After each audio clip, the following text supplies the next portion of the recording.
They say seeing is believing, but actually what you're seeing defies that logic. Lil Mequila, modeling's latest it girl, is an optical illusion. She's an avatar designed by artists and built by computers. And so is Shudu, dubbed the world's first digital supermodel. Shudu was inspired by a Barbie doll. She just became super popular. London photographer and designer Cameron James Wilson is the human behind the avatar. CGI and 3D models offer a way for us to explore or create things that we've never ever seen before. Like, how can we explore beauty in a world that's only limited by the physical things around us? With close to 125,000 followers, Shudu is also a virtual influencer. Just last week, Shudu debuted her first fashion editorial with Women's Wear Daily.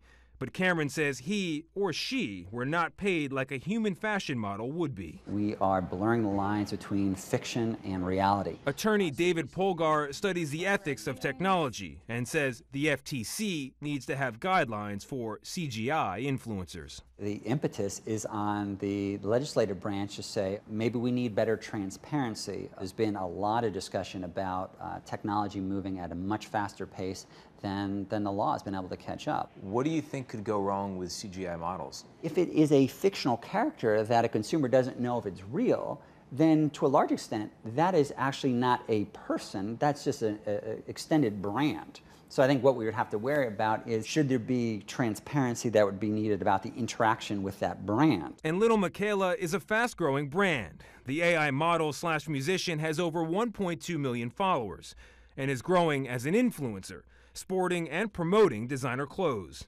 Her creator, a robotics and AI company called Brood, has maintained an allure of anonymity. With a few clicks, you sew it together virtually. It's a lot easier than real life. It's clicking instead of like cutting your hands. Ryan Tang is the vice president of Clo, the company behind the 3D software used to digitize the clothes on these virtual models. Everyone has their own take of what they think their reality should look like. 3D just kind of gives the extra step to increase your creativity for that reality.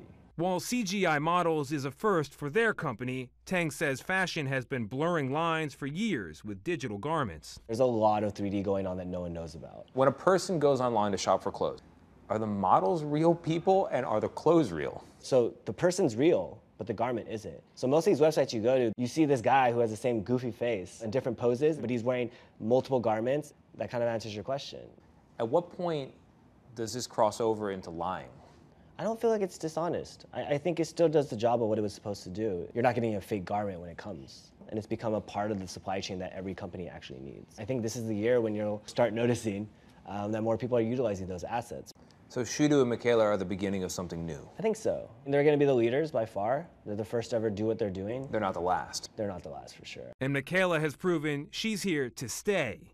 In March, she posed for free in New York's fashion magazine V, wearing luxury brands like Versace, Fendi, and Chanel.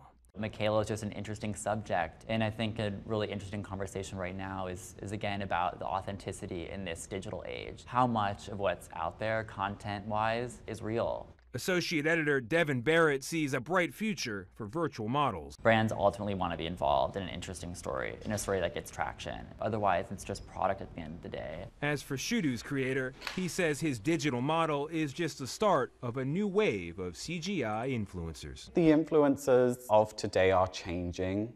They're realizing that they need actual engaging content. There's so many different aspects of this that I think can engage and captivate people.